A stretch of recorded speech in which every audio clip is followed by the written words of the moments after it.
Okay, Volume 8 of the Bible story. My book, number 8, has a representation of Jesus, and it's the story of the 5 loaves and the 2 fishes, feeding the 5,000. And we have, before I even read the story, we have a Harry Anderson illustration, and he looks like he's doing something very dangerous. He's going after a sheep. The sheep's all by itself and up somewhere.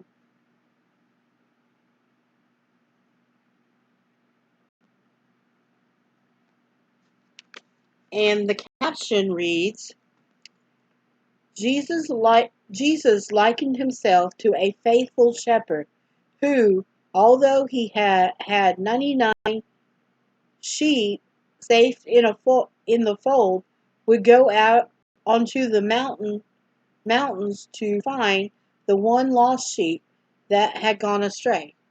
And this is reminds me of that song.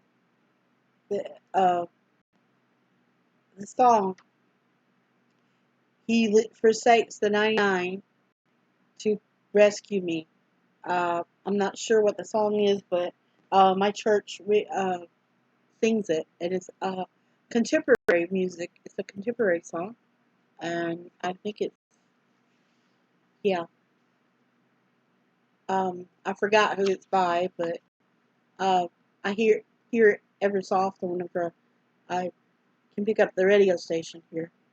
I have it in the car, but I just don't have it in the house because my radio don't want to pick it up. The house one don't.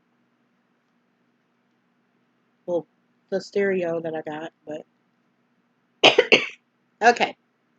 Part 3, Story 4, Lost Sheep and Lost Coins. Okay?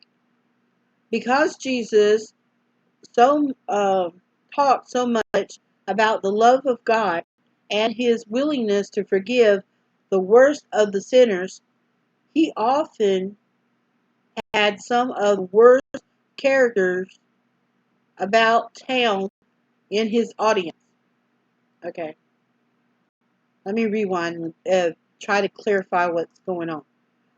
Because Jesus talked so much about the love of God and his willingness to forgive the worst of sinners, okay, he often had some of the worst characters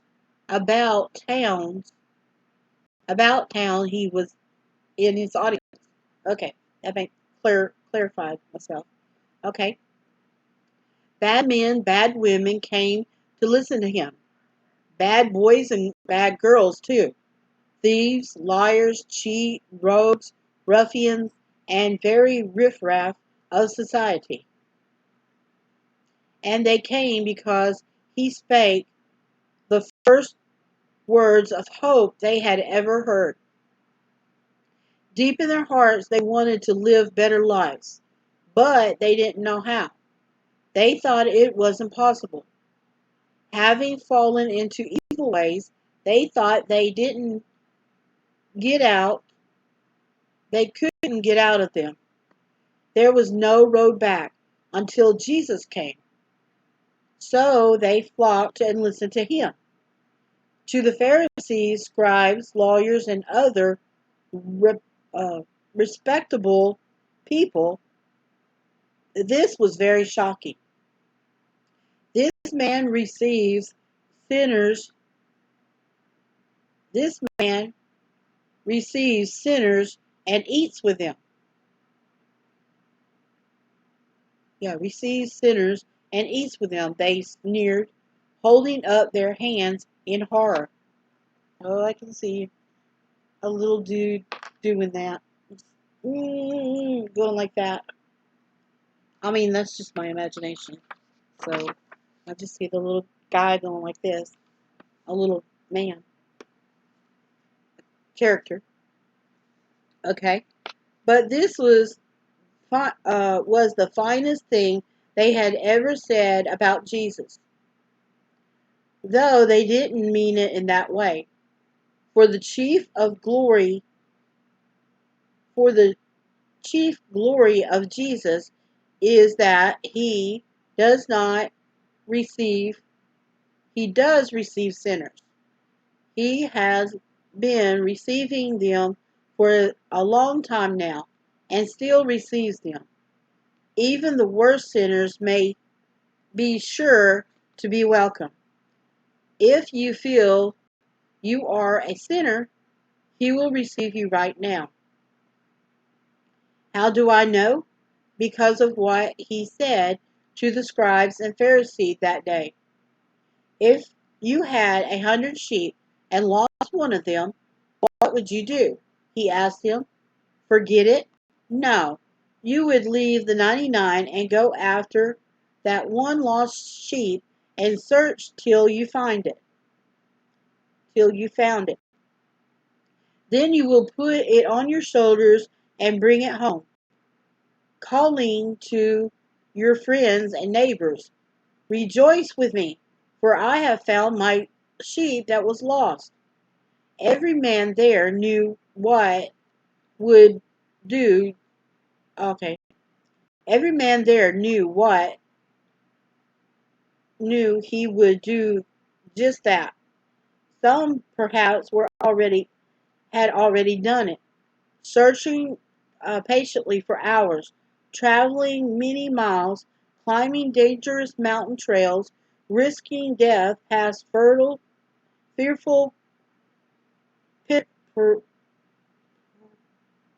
precipitals. I don't know, precipicals,